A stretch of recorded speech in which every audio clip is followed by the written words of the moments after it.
everyone. This is Rupali. I welcome you all from the core of my heart in my YouTube channel Ascension. Sudden crying of twin flames and how to handle it. क्या आप अपने twin से separation stage में कभी कभी या अक्सर ही बिना किसी रीज़न के रो पड़ते हैं?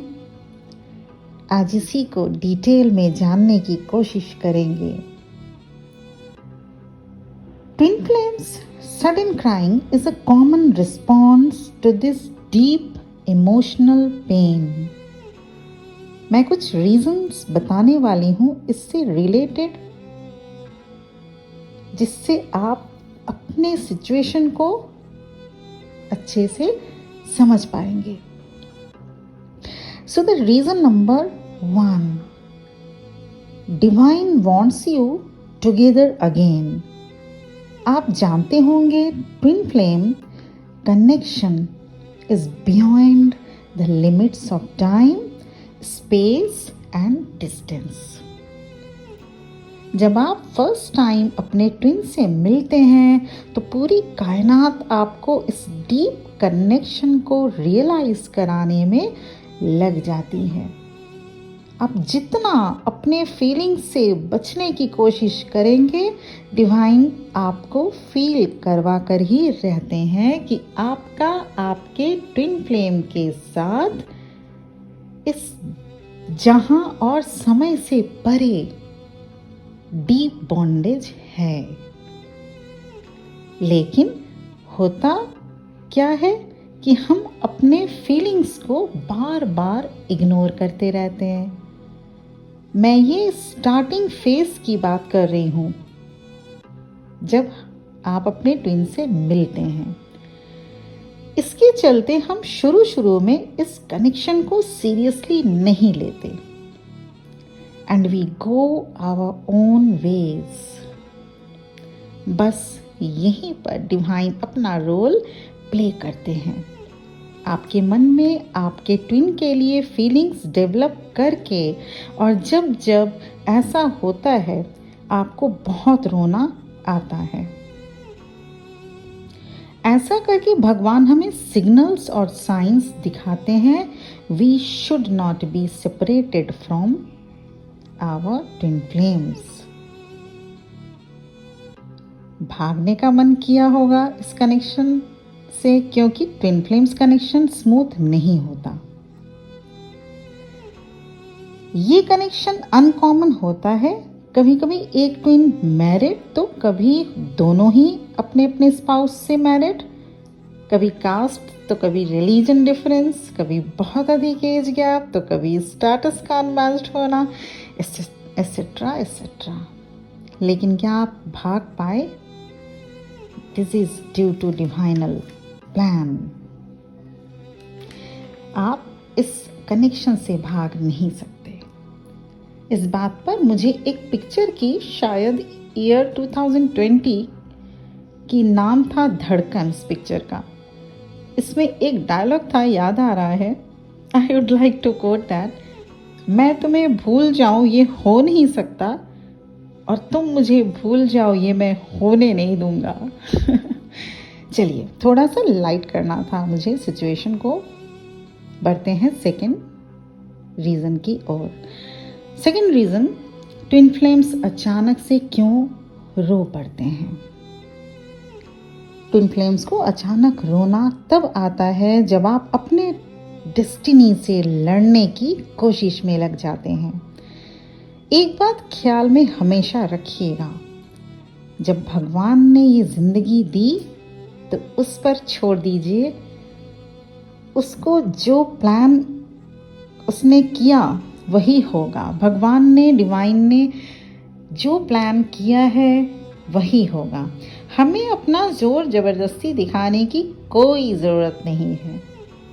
तो होता क्या है, हमें लगता है कि कुछ गलत है, ऐसा नहीं होना चाहिए। अपने अंदर गिल्टी कॉन्शियस होने लगता है। You can't fight against the universe plan for your life and the plan for your twin flames. And this is truth. कभी कभी कमेंट बॉक्स में पढ़ने को मिलता है कि क्या मेरे ट्विन से मेरी शादी हो सकती है मैम, या बताइए मैम मैक्सिमम कितने दिनों तक का सेपरेशन रहता है, या मैम अगर अच्छे से इनर वर्क किया जाए तो क्या थर्ड पार्टी भाग जाएगी। मेरा उन सभी डिवाइन सोल से कहना है कि please trust on divinal plan. Third reason, twin flames को अचानक ही रोना आ जाना। थर्ड रीजन ये है जब आपके ट्विन फ्लेम कोई ट्रॉमा या सम टाइप ऑफ लॉस को एक्सपीरियंस करते हैं, जैसे उनके जॉब का छूट जाना या उनके फैमिली में कोई ट्रेजेडी का हो जाना। Because of the strong connection between both of you, it allows you to feel emotions of your twin as if they were yours. चाहे आप सेपरेशन में कितने भी दूर क्यों न रहते हो, पर यू आर स्टिल कनेक्टेड। इसलिए जब कभी आपके ट्विन फ्लेम के साथ कुछ बुरा होता है, आप ऑल ऑफ अ सडन रोने लगते हैं। It's beyond any logical explanation, but it's real nonetheless. Fourth reason, twin flame sudden crying का फोर्थ रीज़न ये है, जो ट्विन फ्लेम्स मैरिड कपल हैं या लॉन्ग टाइम से दोनों ट्विन फ्लेम्स एक दूसरे के साथ टच में रह रहे हैं, जैसे कॉलेज फ्रेंड या कोलीग्स, तो ऐसे में जब सेपरेशन होता है थोड़ा ज़्यादा डिफ़िकल्ट होता है, because both are used to each other, that it can be hard, to face that difficult situation, that can be hard to adjust to a new situation also. आपको लग सकता है कि कुछ आपकी ही गलती रही होगी, या आप अपने लिए इन्फेरियर फील करने लगते हैं उस वक्त, जिसके चलते आप अचानक ही रोने लगते हैं। बट यू नो व्हाट, सुबह को वही जान सकता है जिसने रात को देखा हो, खुशी वही फील कर सकता है जिसने दुख देखे हो। ठीक उसी तरह सेपरेशन का आना ट्विन फ्लेम्स प्रोसेस का पार्ट होता है। फिफ्थ रीजन, ट्विन फ्लेम्स का सडन क्राइंग का। जब आपके अंदर इमोशनल पेन और फ्रस्ट्रेशन एक्युमुलेट हो जाता है, तो ये अचानक से आपके आंसुओं के थ्रू बाहर आती है। It's perfectly normal to feel frustrated and sad. जब भी आपको रोना आए आप रो लीजिए, क्योंकि सेपरेशन पीरियड का पेन कभी कभी इतना इंटेंस होता है जैसे शरीर से आत्मा का निकल जाना। इसलिए रोना ज़रूरी है। You need to release all of this emotional pain. If you don't, it will consume you and make it impossible for you to move on with your life. अब जितना मन करे रोइए, नहीं तो ये पेन आपको लाइफ में आगे बढ़ने नहीं देगा। मैं भी ऐसे भयंकर दर्द से उबर कर आज आपके सामने बिल्कुल बैलेंस खड़ी हूँ, तो क्या आप ऐसा नहीं कर सकते? चलिए बढ़ते हैं सिक्स्थ रीज़न ट्विन फ्लेम्स का अचानक से रोने के पीछे का ये है, जब आप अपने ट्विन से सेपरेटेड होते हैं, आपकी आंखें उनको ढूंढती रहती हैं, कभी नेचर में, कभी क्राउड में, कभी उन जगहों में जहां आप मिले थे या टाइम स्पेंड किया करते थे, या कुछ ऐसी चीज़ें जो आपके ट्विन से रिलेटेड हों, तो भी आपको कोई रीज़न ना होते हुए भी tears roll down from your eyes. Apart from that, ये 6 reasons के अलावा ट्विन फ्लेम्स के अचानक ही रोने के पीछे बहुत ही अधिक ट्विन फ्लेम को मिस करना, और you want to be with them but you can't, मतलब आप उनके साथ रहना, उनके साथ आप रहना चाह रहे थे लेकिन आप रह नहीं पा रहे हैं, उस वक्त भी आपको आप अचानक से ऑल ऑफ अ सडन आप रो सकते हैं। जैसे कि योर बर्थडे हो गया, एनी फेस्टिवल या कोई इवेंट जो आप दोनों ने साथ साथ सेलिब्रेट किया था कभी, उस पर्टिकुलर इवेंट्स या पर्टिकुलर टाइम पे आपका अचानक से रोना आ सकता है। ये भी रीजंस हैं।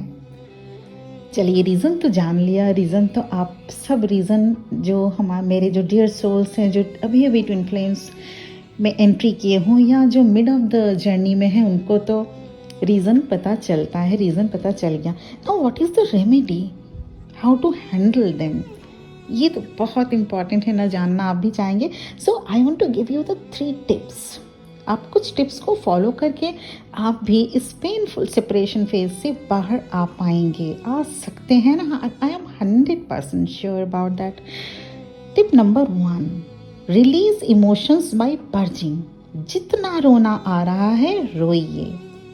न जाने कितने पास्ट लाइफ्स के इमोशंस आप इस लाइफ में भी कैरी किए हुए हैं। इन सभी इमोशंस को पर्ज आउट नहीं किया आपने तो they will eventually explode and cause another wave of sadness. इसलिए पर्ज आउट करके अपने आप को लाइट कीजिए।